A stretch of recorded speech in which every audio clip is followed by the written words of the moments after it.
Neymar junior Kylian എംബാപ്പയുമായിട്ട് recently ഒരു സംസാരം ഉണ്ടായിട്ടുണ്ടല്ലോ.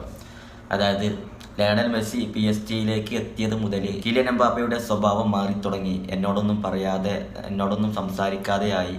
അതിനു മുന്നൊക്കെ ഞങ്ങൾ തമ്മിൽ നല്ല സുഹൃത്തുക്കളായിരുന്നു, എല്ലാം ഷെയർ ചെയ്യുമായിരുന്നു. ലയണൽ മെസ്സി എത്തിയത് അദ്ദേഹത്തിന് ഇഷ്ടപ്പെട്ടിട്ടില്ല. മെസ്സി വന്നത് മുതൽ അദ്ദേഹത്തിൻ്റെ സ്വഭാവം, എംബാപ്പയുടെ സ്വഭാവം മാറി തുടങ്ങി എന്നുള്ളൊരു സംസാരം നെയ്മർ ജൂനിയറുടെ ഭാഗത്തു നിന്ന് ഉണ്ടായിട്ടുണ്ട് ബ്രസീലിൻ്റെ റൊമാരിയോയുമായിട്ടുള്ള ഒരു അഭിമുഖത്തിൽ. അപ്പോൾ അതിന് മറുപടിയായിട്ട് ഇപ്പോൾ കിലിയൻ എംബാപ്പെ തന്നെ രംഗത്ത് വന്നിക്കുകയാണ്. നെയ്മറുടെ വാക്കുകളെക്കുറിച്ച് എനിക്കങ്ങനെ ഒന്നും പറയാനില്ല.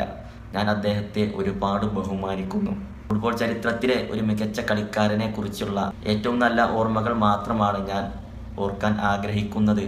അദ്ദേഹത്തിനും കുടുംബത്തിനും ആശംസകൾ. ഇതാണ് കിലിയൻ എംബാപ്പെ നെയ്മർ ജൂനിയർക്ക് കൊടുത്തിട്ടുള്ള മറുപടി. അതുമായി ബന്ധപ്പെട്ട് കൂടുതലൊന്നും പറഞ്ഞില്ല.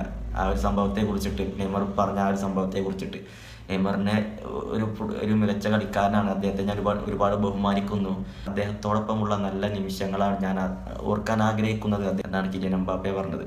ഏതായാലും ഒരുപാട് കാര്യങ്ങൾ പറഞ്ഞതിൻ്റെ കൂടെ, അതായത് റൊമാരിയോയുമായിട്ട് ഒരുപാട് കാര്യങ്ങൾ നെയ്മർ ഷെയർ ചെയ്തിട്ടുണ്ട്. എംബാപ്പെ ഈ ഒരു വിഷയം മാത്രമല്ല, ഒരുപാട് അദ്ദേഹത്തിൻ്റെ കരിയറുമായി ബന്ധപ്പെട്ടുള്ള ഒരുപാട് കാര്യങ്ങൾ സംസാരിച്ചിട്ടുണ്ട്.